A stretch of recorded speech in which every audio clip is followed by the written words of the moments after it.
एक बार फिर से स्वागत है भक्ति ज्ञान चैनल में। आइए सुनते हैं देव उठनी एकादशी की व्रत कथा। कार्तिक मास के शुक्ल पक्ष पर देव उठनी एकादशी का व्रत रखा जाता है। माना जाता है कि इस दिन भगवान श्री हरि विष्णु अपनी योग निद्रा से जाग जाते हैं और इस दिन उनकी उपासना करने से जीवन के कष्ट दूर हो जाते हैं। एकादशी का व्रत बिना कथा के पाठ के अधूरा माना जाता है। देव उठनी एकादशी की कथा पूरी श्रद्धा से सुननी चाहिए, जिससे पूर्ण फल की प्राप्ति होती है। एक समय की बात है, एक राज्य में सभी लोग देव उठनी एकादशी का व्रत रखा करते थे। प्रजा नौकर चाकरों से लेकर पशु पक्षियों तक एकादशी के दिन कोई अन्न नहीं खाता था। एक दिन किसी दूसरे राज्य का एक व्यक्ति राजा के पास आकर कहता है, कृपा करके मुझे नौकरी पर रख लें। तब राजा ने उसके सामने एक शर्त रखी, ठीक है मैं रख लेता हूँ, लेकिन रोज तुम्हें खाने को सब कुछ मिलेगा, पर एकादशी के दिन तुम्हें अन्न नहीं मिलेगा। उस व्यक्ति ने उस समय ये बात मान ली, पर एकादशी के दिन जब उसे फलाहार का सामान दिया गया तो वो राजा के सामने जाकर गिड़गिड़ाने लगा।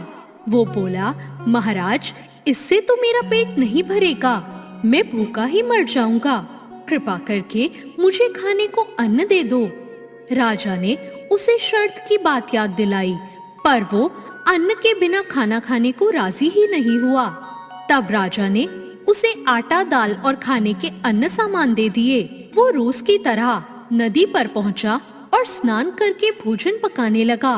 जब भोजन बन गया तो वो भगवान को बुलाने लगा, आओ भगवान भोजन तैयार है। उसके बुलाने पर पीतांबर धारण किए हुए भगवान चतुर्भुज रूप में वहां आ पहुँचे और प्रेम से उसके साथ भोजन करने लगे।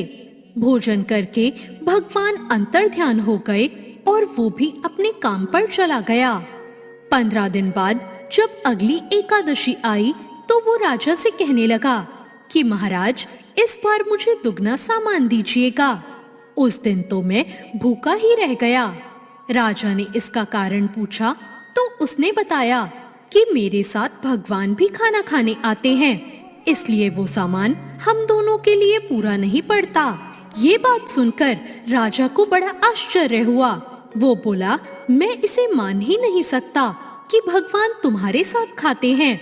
मैं तो इतना व्रत रखता हूँ, पूजा करता हूँ, पर भगवान ने कभी मुझे दर्शन नहीं दिए।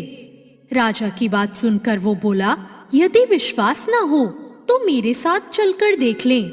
राजा एक पेड़ के पीछे जाकर छिप गया। उस व्यक्ति ने भोजन बनाया और भगवान को शाम तक पुकारता रहा, लेकिन भगवान नहीं आए। अंत में उसने कहा, भगवान यदि आप नहीं आए तो मैं नदी में कूदकर अपने प्राण त्याग दूंगा। फिर भी भगवान नहीं आए। अब वो प्राण त्यागने के लिए नदी की तरफ आगे बढ़ने लगा। अपने प्राण त्यागने का उसका ये दृढ़ निश्चय देखकर शीघ्र ही भगवान प्रकट हो गए और उसे ऐसा करने से रोक लिया और उसके साथ बैठकर भोजन करने लगे। खा पी कर वे उसे अपने विमान में बिठाकर अपने धाम ले गए। ये देखकर राजा ने सोचा कि व्रत उपवास से तब तक कोई फायदा नहीं होता जब तक हमारा मन शुद्ध ना हो। इससे राजा को ज्ञान मिला। वो भी मन से व्रत और उपवास रखने लगा और अंत में स्वर्ग को प्राप्त हुआ। तो ये थी देव उठनी एकादशी की व्रत कथा। आपको ये कथा कैसी लगी कमेंट करके जरूर बताएं। साथ ही मेरे चैनल भक्ति ज्ञान को सब्सक्राइब करना ना भूलें। धन्यवाद।